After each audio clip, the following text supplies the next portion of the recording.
అందరికీ వందనాలు. పుట్టిన ప్రతి ఒక్కరు కూడా పాపము చేసిన వ్యక్తే.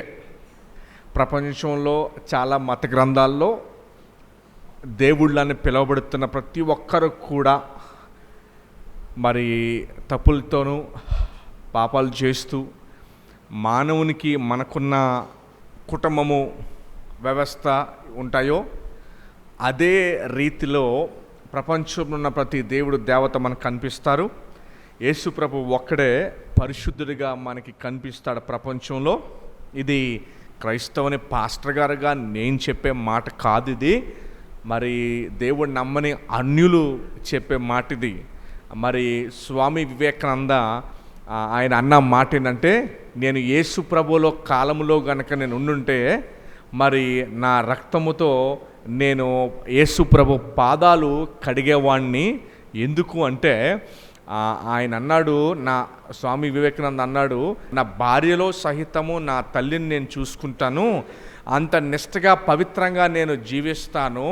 అలాంటి వ్యక్తి యేసు ప్రభుని చూచినప్పుడు అన్న మాట ఏంటంటే, యేసు ప్రభు కాలంలో నేను జీవించి ఉండుంటే నా రక్తముతో నేను కడిగావా అంటే ఎన్ని రెట్లు పరిశుద్ధుడు యేసు ప్రభు వారని చెప్పటానికి ఆయన మాట అనడం జరిగింది.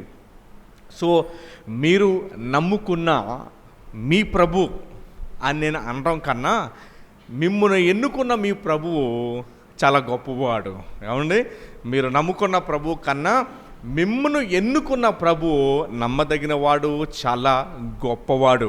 ఏమండి, తర్వాత ఇంకొకటి ఏంటంటే, రక్షణ విషయంలో మరి ఆయన ఒక్కడే పరిశుద్ధుడు గనుక ఆయన రక్తము చిందించడం చేత మనము రక్తము చిందించిన అవసరము లేకుండానే మనలను మరి ఆయన రక్షించుకున్నాడు. ఏమండి, మరి రక్షణ చాలా విలువైంది. అది మనకు ఉచితమే కానీ రక్షణ చాలా విలువైంది. అది యేసు ప్రభు వారి యొక్క రక్తాన్ని కోరింది. మీరు చాలా ప్రసంగాల్లో చిన్నప్పటి నుంచి వినే ఉంటారు, రక్షణ ఉచితం ఉచితం అని. రక్షణ మీకు ఉచితంగా ఇచ్చారు, ఎవరో కొని మీకు ఇచ్చారు. ఫర్ ఎగ్జాంపుల్, ఇప్పుడు మీరు ఒక ₹1,00,000 మీకు అప్పు ఉంది, మీ దగ్గర పైసా లేదు, అర్జెంటుగా ఇస్తావా చేస్తావా అని మీ పీకల మీద కూర్చున్నారు. ఎవరో వచ్చి మీ తరపున కడితే మీకు అది ఎట్లాగో ఉంటుంది. అదే రీతిలో మరి యేసు ప్రభువారు మీ వెలను ఆయన చెల్లించారు. అయితే భూమి మీద మనము 60-70 సంవత్సరాలు మనం గడుపుతాము. ఏమంటే కష్టాలతో ఇబ్బందులతో వెళ్తూ ఉంటుంది. కానీ గమనించండి, దేవుణ్ణి మనం కేవలము ఈ భూమి మీద సుఖం కొరకే కాదు నమ్ముకునేది. దయచేసి గమనించండి, యేసు ప్రభు వారిని కేవలము ఈ భూమి మీద సుఖ సంతోషాల కోసం మాత్రమే కాదు ఆయన్ని మనం నమ్ముకునేది. యేసు ప్రభు వారిని మనం నమ్ముకునేది నిత్య రాజ్యం కొరకు ఆయన మనం నమ్ముకుంటున్నాం. పరలోక రాజ్యంలో ఆయన మనకి ఇచ్చిన స్థానం కొరకు. ఎందుకంటే రక్షణ పొందిన వారికి నేను ఇచ్చేసానని చెప్పాడు ఆయన. ఓకేనండి. సో అంచేత అందుకు యేసు ప్రభు వారిని మనము నమ్ముకుంటున్నాం. అవునండి. సో అది గొప్పదే. ఈ ఇహలోక విషయాలు అన్నీ కూడా ఏది మనకి పూర్తి సంతోషాన్ని ఇవ్వలేదు. దేవుడు మీకు కొత్త ఇల్లు ఇచ్చినా, మొన్నటిదాకా ఇల్లు మీకు సమస్య అయింది, ఇల్లు లేకపోవటం మీకు సమస్య అయింది. ఇప్పుడు మీకు దేవుడు ఇల్లు ఇచ్చిన తర్వాత కొత్త సమస్య ఇంకో పుట్టుకొస్తుంది. అది తీరిపోయాక ఇంకొక కొత్త సమస్య పుట్టుకొస్తుంది. మీకు అర్థమైందా? సో దీనికి అంత ఉండదు. సో అంచేత యేసు ప్రభువారు మనకి నిత్య రాజ్యాన్ని దేవుడు మనకు దయచేశాడు. అయితే మరి మనము రక్షణ పొందామా లేదా అని ఎలా తెలుస్తుంది అంటే, రక్షణ నిశ్చయత ప్రభువారు ఏం చెప్పారంటే, మన ఫలాలు బట్టి తెలుస్తాయంట మనం ఏంటని. మన ఫలాలు అంటే మన జీవితాన్ని బట్టి తెలుస్తుంది. రక్షణ పొందామని ఎలా తెలుస్తుంది మీకు అంటే, మీరు మీ జీవితము యేసు ప్రభుతో పాటు నడుస్తున్నారా, పాతవి విడిచిపెట్టేశారా, దేవునికి ఇష్టం లేని మాటలు, వెళ్ళే ప్రదేశాలు, ఆలోచనలు, ఇవన్నిటిని కూడా మీరు విడిచిపెట్టేశారా? యేసు ప్రభు నమ్ముకున్న వ్యక్తి మారిన వ్యక్తి. గత కాలంలో చూడకూడనివి, దేవునికి ఇష్టం లేనివి మాటలు కానివ్వండి, ప్రదేశాలు కానివ్వండి, పనులు కానివ్వండి, ఇవన్నీ మీరు చేశారు. ఇది ఎఫెసీయులకు రాసిన పత్రికలో ఉంటుంది 2వ అధ్యాయంలో. పూర్వము మీ ప్రాచీన స్వభావాన్ని మీరు ఇప్పుడు విడిచిపెట్టారు. యేసు ప్రభువుని నమ్ముకోవడం అంటే కేవలం బాప్తిసం తీసుకొని మందిరంలో మనము భాగం అవటం కాదు, కానీ అది ఉంటుంది, కానీ మన జీవితాన్ని మార్చుకోవటం. అందుకనే అంటారు యేసు ప్రభువుని నమ్ముకోవడం అంటే మతాన్ని మార్చుకోవడం కాదు, జీవితాన్ని మార్చుకోవటము. దయచేసి గమనించండి.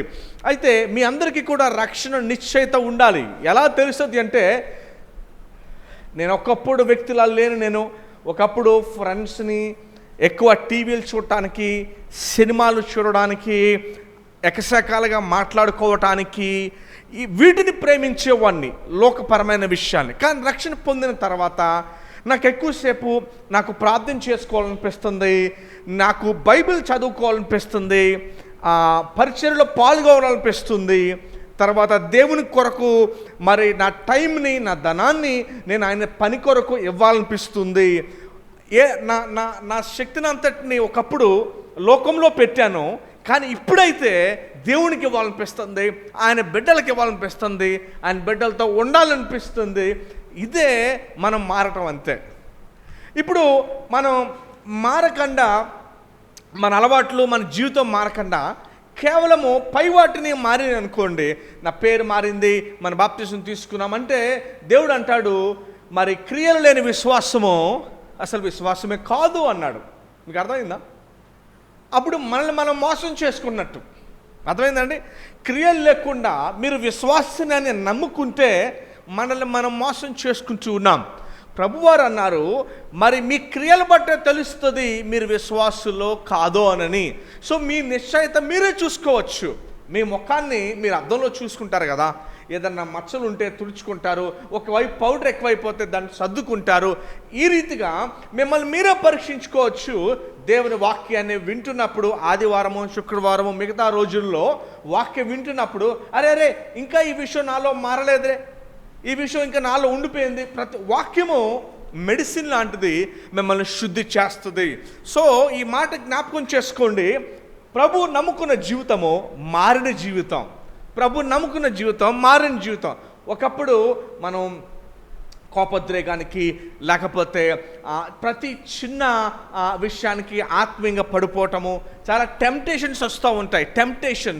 టెంప్టేషన్స్ అంటే ఆకర్షణలు వస్తూ ఉంటాయి. చాలా ఈజీగా ఆకర్షణకు పడిపోవటము.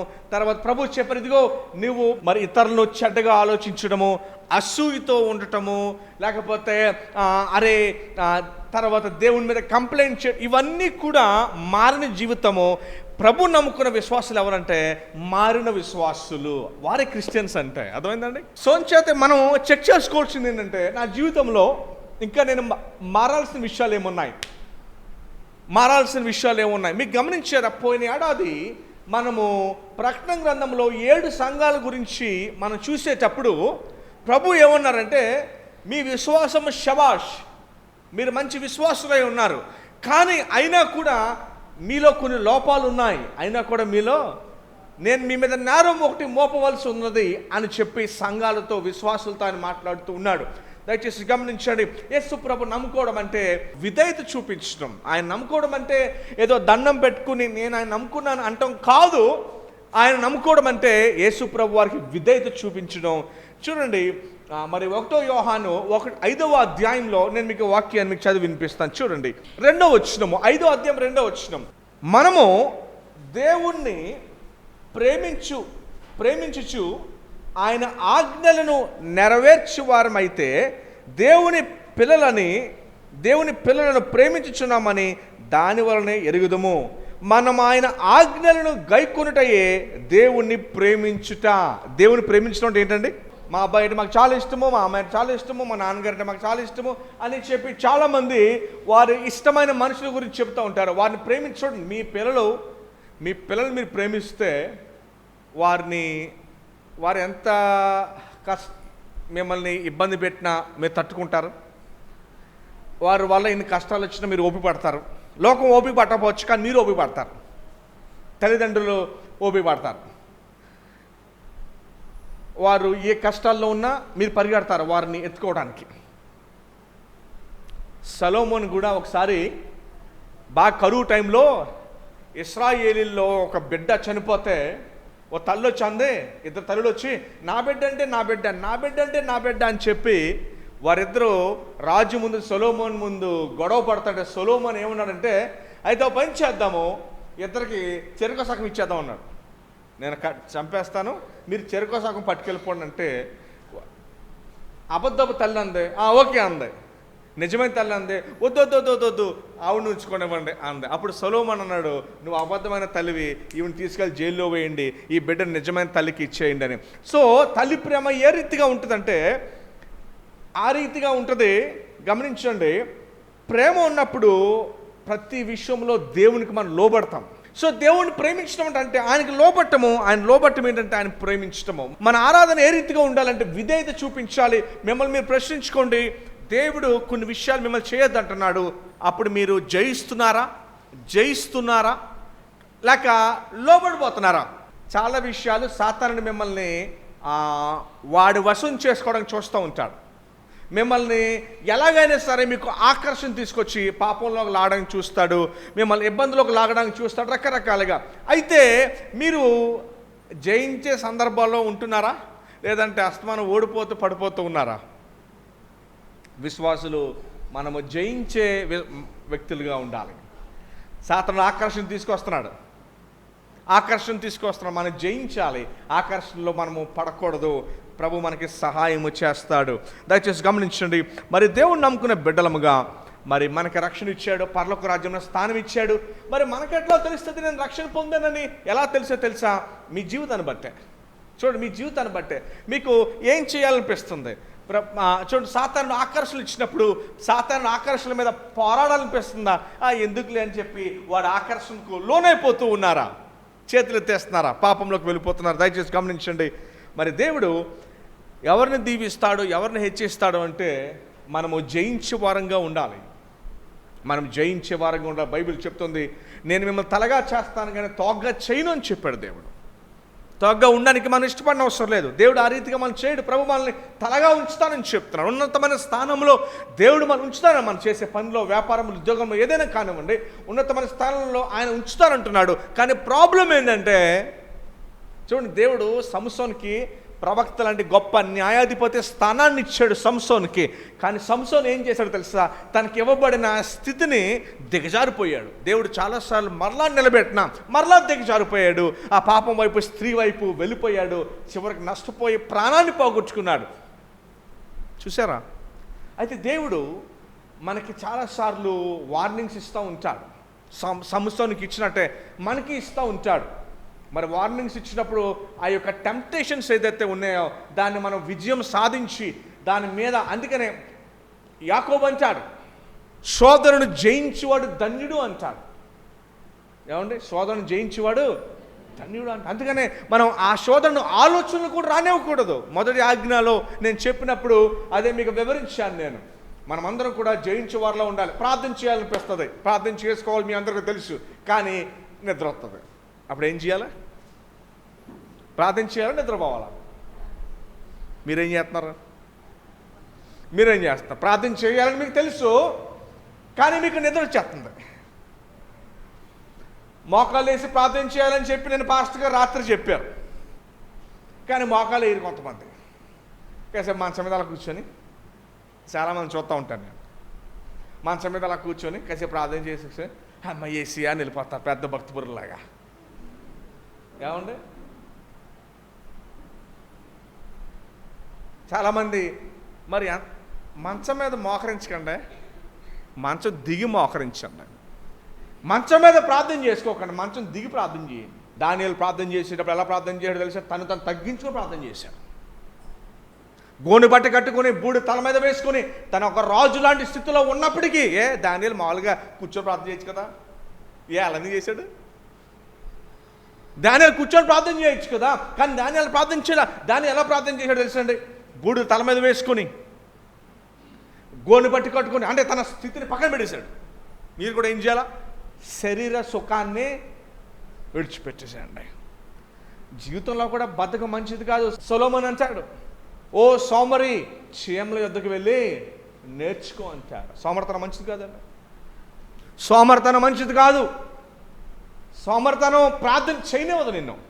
దయచేసి గమనించండి, మంచం మీద కాదు, మంచం దిగి మోకాల మీద ఉదయం సాయంత్రము ప్రార్థన చేయాలి. దానియేలు అయితే రోజుకి 3 పూటలు ప్రార్థన చేసేవాడు. ఉదయం, మధ్యాహ్నం, సాయంత్రము మోకాల మీద ఉండి ప్రార్థన చేసేవాడు. మన ప్రాబ్లం ఏంటంటే ఫోన్ని వేస్ట్గా అలా గంటల గడుపుతాం, కానీ మోకరించి కాసేపు ఫోన్ పక్కన పాడేసి మోకరించి ప్రార్థన చేయడానికి ఇష్టపడం. దయచేసి గమనించండి, ఫోన్కి కాదు టైం ఇవ్వాల్సింది, టీవీ కాదు టైం ఇవ్వాల్సింది, నువ్వు మోకాళ్ళ మీద ఉండి ప్రార్థన చేయాలి. ఉదయం, మధ్యాహ్నం, సాయంత్రము దానియేలు లాంటి ఉపమానం నేర్చుకో. మనము దీనత్వం కలిగి తగ్గించుకుని ప్రార్థన చేయాలి. దేవాది దేవుని ముందు మనం ఎలా ఉండాలి, ఆ ప్రభు ముందు మనము ఎలాగ ఉండాలి. సొంచేత మన దేవుని దగ్గర ఖచ్చితంగా మోకాలు వేసి ఉదయం, మధ్యాహ్నం, సాయంత్రం ప్రార్థించాలి.